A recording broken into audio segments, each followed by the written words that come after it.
Saya mau sharing sebuah kisah nih tentang dua orang laki-laki Bani Israel. Satu ahli surga, satu ahli neraka. Yang satu mukmin, yang satu kafir. Yang kedua laki-laki ini juga sempat dikisahkan oleh Allah di dalam surat Al-Kahfi. Nanti teman-teman yang rajin baca Al-Kahfi pada hari Jumat bisa cek tuh. Salah satu kisah di surat Al-Kahfi itu kisah dua laki-laki Bani Israel, yang satu kaya, yang satu miskin, yang satu kafir, yang satu mukmin. Ceritanya dua orang laki-laki Bani Israel ini sama-sama Allah karuniai rezeki sebanyak 4.000 dinar.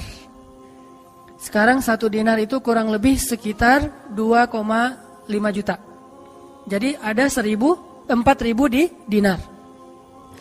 Lalu laki-laki kaya, laki-laki kafir, laki-laki yang tidak beriman, membeli sebuah rumah yang sangat bagus di puncak bukit dengan view yang luar biasa dengan harga 1.000 dinar.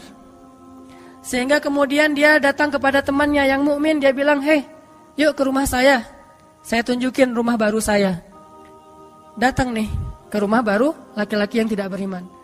Pas ngelihat dari gerbangnya luar biasa, tamannya luas, ada rusanya, ada kijangnya, ada marmutnya, ada segala macamnya, ada onta, ada kuda, lengkap aja tuh. Ini rumah atau kebun binatang ya? Pokoknya rumahnya keren aja. Terus laki-laki beriman nanya, "Ini rumah baru?" "Ya." "Berapa kamu belinya?" 1.000 dinar. "Bagus kan?" Bagus. "Ya udah kamu beli atau 1.000 dinar. Ini rumah kayak gini banyak nih masih dijual." Akhirnya laki-laki mukmin ini pulang. Malam harinya dia sholat, kemudian dia berdoa, "Ya Allah, sahabat saya sudah membeli sebuah rumah yang besar, rumah yang bagus dengan harga 1.000 dinar. Maka besok saya ingin membeli itu di surga dengan cara bersedekah 1.000 dinar. Maka berikanlah untuk saya rumah yang lebih bagus di surgamu ya Allah." Dia sedekah 1.000 dinar. Lalu besoknya ketemu sama temannya yang tidak beriman, nanya, "Udah beli rumah?" "Udah." "Di mana?" "Nggak dekat dengan rumah saya, jauh," kata dia. "Di mana itu?" "Di surga." "Hah? Caranya gimana?" "Sedekah." "Wah, kamu mah orangnya fanatik lah, istilahnya sok soleh lah, apalah segala macam, Pak Haji." Diledekin aja tuh. Diledekin. Taulah yang udah hijrah kan gitu ya, suka ada istilah-istilah ngeledekin. Ya udah hijrah, anak masjid, apa istilah-istilahnya. Diledekin gara-gara dia bersedekah 1.000 dinar. Sebagai ganti temannya yang membeli 1.000 dinar itu bisa beli rumah yang besar. Diledekin terus. Setelah berlalu sekian lama, kemudian laki-laki yang pertama ini yang tadi tidak beriman nikah. Istrinya tuh cantiknya luar biasa. Usianya ABG. Cantik. Setelah selesai dia lamar, nikah, pas hari pernikahan ngundang temannya yang beriman. Datang ya ke acara pernikahan saya. Acaranya tuh weddingnya itu ada IO-nya, IO terkenal, paling terkenal di situ. IO Bani Israel. Paling. Jadi wedding bukan IO ya, wedding organizer-nya Bani Israel. Kan orang Bani Israel mah orang Yahudi ini kalau bikin acara tuh luar biasa ya. Kayak mereka bikin Tomorrowland segala macam kan.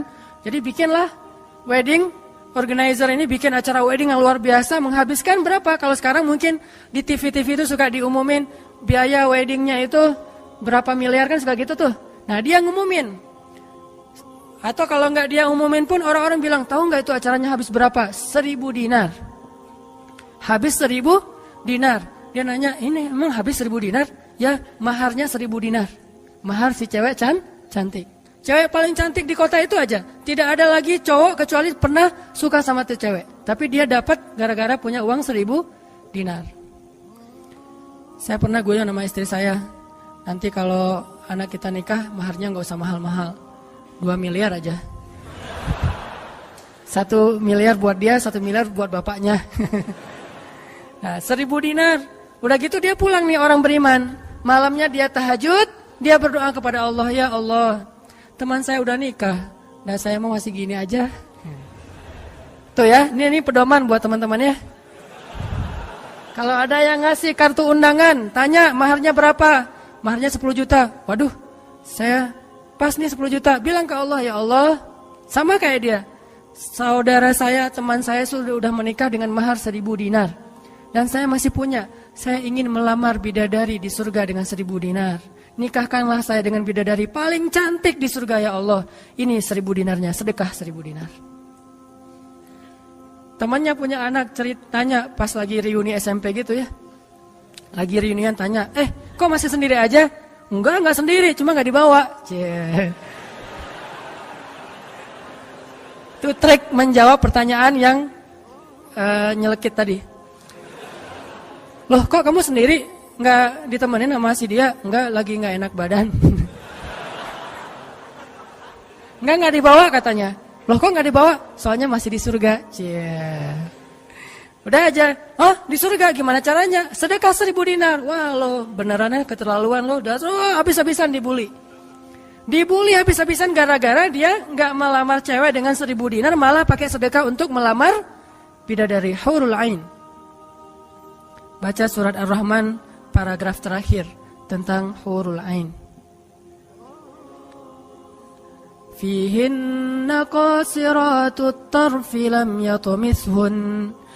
yatumithunna insun qablahum wala jan. Gak ada manusia yang kayak gitu.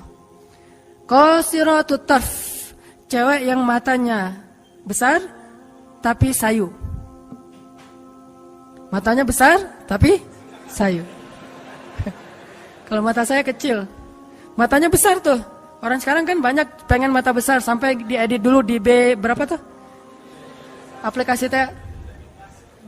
Itu. Di Fotoras lah, apalah diedit supaya matanya disobek dikit bagian ininya jadi besar gitu ya. Dikasih eyeshadow, dikasih segala macam supaya matanya besar. Kenapa? Mata besar itu simbol dari kecantikan. Makanya bidadari itu bahasa Arabnya Hurul Ain, yang matanya besar. Lam yatumithunna insun qablahum walajan. Belum pernah disentuh. Disentuh doang loh ya, bukan yang lain. Cuma disentuh aja, belum pernah oleh manusia dan jin. Murni, asli, original. Belum pernah dilihat oleh siapapun, benar-benar tersimpan. Kannahunnal yaqut wal marjan, seolah-olah mereka itu adalah yaqut wal marjan, mutiara yang wangi. Udah mutiara, wangi pula. Yaqut wal marjan. Bukan Yakult yang diminum sehari, itu ya. Yakult beneran. Ditambah lagi nanti di ayat yang lain, fihinna khairatun hisan. Perempuan yang khairat. Khairat itu artinya banyak anak. Subur. Dan di surga itu orang berkeluarga dan beranak pinak. Sehingga seseorang ketika pengen punya anak langsung punya anak, tidak perlu 9 bulan hamil. Dan gak perlu juga sesar. Udah aja lahir. Lahir dengan cara yang Allah ciptakan, sangat indah, tidak perlu ada wahnan ala wahnin, tidak ada kepayahan demi kepayahan, lahir anak. Dan anaknya bisa pesen, request. Ya Allah, saya pengen anak laki-laki, tapi modelnya gini. Nah, bisa. Kalau di dunia kan gak bisa request, terima aja apa adanya ya. Oh gini, ternyata gak mirip. Cuma di dunia, di akhirat mah bisa request, segalanya sesuatu juga bisa request. Udah aja kayak gitu, Hurul Ain. Sehingga dia tahu, gimana pun cewek ini cantik, tidak pernah bisa mengalahkan satu Hurul Ain. Seandainya jemari Hurul Ain, jari kelingking doang, dikeluarin dari surga ke dunia, maka cahaya matahari akan tertutup oleh cahaya jari kelingkingnya Hurul Ain.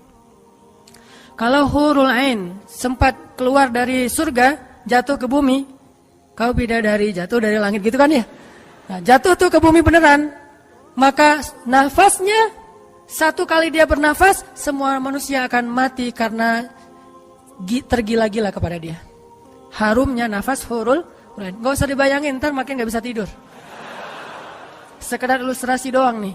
Akhirnya dia lamar tuh Hurul Ain dengan sedekah 1.000 dinar. Udah aja sih kayak gitu. Dan dia merasa, alhamdulillah saya lebih beruntung dari dia. Saya lebih beruntung dari dia. Gitu matematika mukmin. Baru setelah beberapa tahun, teman yang pertama tadi yang tidak beriman beli kebun. Kebun yang sangat luas. Lalu ngajak lagi teman yang beriman, yuk ke kebun saya. Kamu udah punya kebun? Udah, datang aja.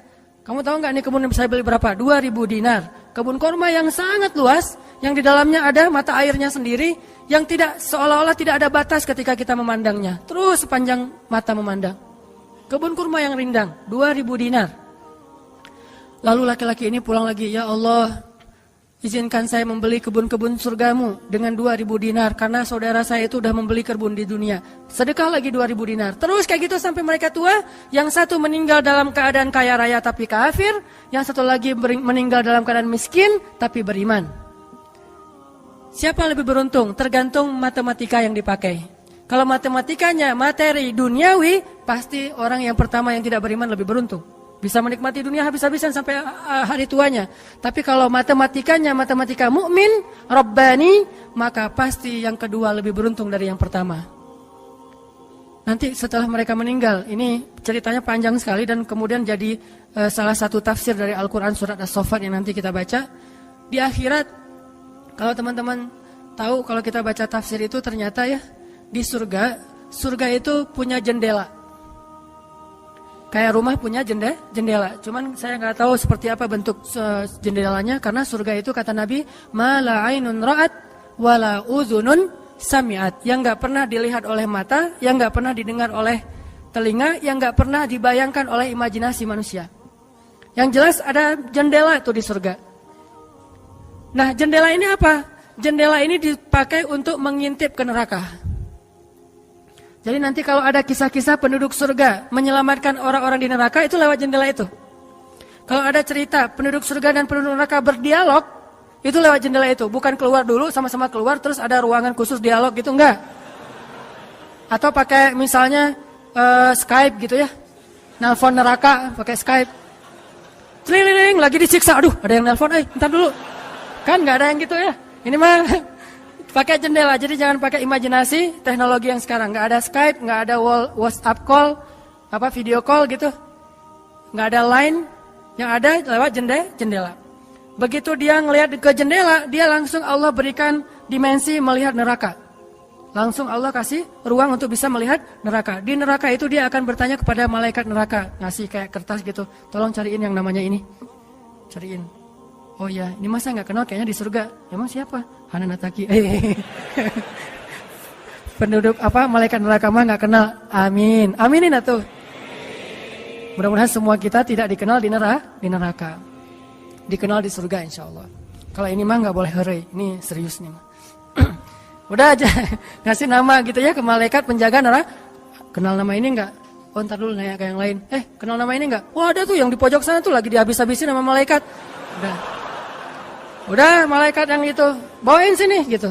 Pas dibawain ternyata itu adalah laki-laki tadi yang di dunia saling bersaing dalam memperkaya diri. Satu memperkaya diri di dunia ya, satu lagi memperkaya diri di akhirat. Bro, gimana nasib lo sekarang? Waduh, saya sekarang disiksa segala macam, dia ngaku kesalahannya. Lah kamu gimana? Dulu kamu katanya beli rumah di surga, terus nikah di surga, terus beli kebun di surga, udah dapat. Wah, bukan dapat lagi. Ternyata 1.000 dinar itu bukan satu istana loh, bro. 1 dinar itu sekian ribu istana. Sekarang saya 1.000 dinar, bayangin aja. Gitu. Makin sakit kan ya? Makin nelangsa, makin stres. Udah di neraka stres pula, stroke lagi, kena kejang-kejang gitu. Enggak di neraka kejang-kejang aja enggak enak, stroke enggak enak, apalagi udah stroke-nya di neraka kan lebih enggak enak tuh. Orang kena penyakit jantung di dunia enggak enak, ini penyakit jantungnya di neraka lebih enggak enak lagi. Ini mah imajinasi saya. Sesuai dengan di Al-Qur'an surat As-Saffat, dialog antara penduduk surga dan penduduk neraka. Inilah teman-teman matematika untuk mengukur siapa lebih beruntung. Sehingga kita tidak perlu bertanya, kenapa? Why? Saya udah hijrah kok makin susah hidup saya. Dunia itu, akhirat enggak. Kalau kita mengukur amal kita hanya dengan dunia, kita bakal sering kecewa karena Allah tidak menilai dunia ini bahkan lebih ringan daripada 11 sayap nyamuk. Seandainya kata Nabi dunia ini di mata Allah ada harganya, pasti Allah enggak mau ngasih dunia kepada orang yang tidak beriman, enggak mau. Berhubung dunia ini tidak ada nilainya, Allah kasihlah kepada orang yang tidak beriman. Sedangkan yang bernilai, Allah simpan untuk orang yang beriman dan sabar. Pakai kacamata Rabbani, cara pandang Allah Subhanahu wa taala. Sehingga ketika kita hijrah, kita minta tolong kepada Allah urusan dunia, tetapi kita yakin kalau kita istiqomah, ikhlas, maka di akhirat wa ma indallahi khair. Itu harus jadi mantra yang kita ulang-ulang tuh. Kalau teman-teman lagi cemburu dengan dunia seseorang, bilang wa ma indallahi khair. Apa yang ada di sisi Allah lebih baik. Udah enggak jadi cemburu tuh. Saya pakai itu sebagai terapi buat diri saya sendiri. Kalau saya lagi ada rasa kayak kepengen apa yang orang punya, ada rasa iri, ada rasa cemburu, ada rasa kayak merasa orang lain lebih beruntung dari kita, saya selalu pakai mantra wa ma indallahi khair, wa ma indallahi khair, wa ma indallahi khair. Sehingga hilanglah rasa cemburu itu. Apa yang ada di sisi Allah lebih baik, apa yang ada di sisi Allah lebih baik, apa yang ada di sisi Allah lebih walal akhiratu khairul laka minal ula wal akhiratu khairu wa abqa. Akhirat lebih baik bagimu dan daripada dunia. Akhirat lebih baik dan lebih kekal. Itu aja yang kita ulang-ulang mantranya. Wa ma indallahi khair. Udah aja senyum. Kita yang istiqomah gini-gini aja, orang lain yang tidak istiqomah yang sudah melenceng jadi gitu. Ya udah, apa yang di sisi Allah lebih baik. Ada yang gara-gara misalnya dukun bertindak jadi nikah, kita bertindak sendiri nggak nikah-nikah misalnya ya. Ya udah aja, wa ma indallahi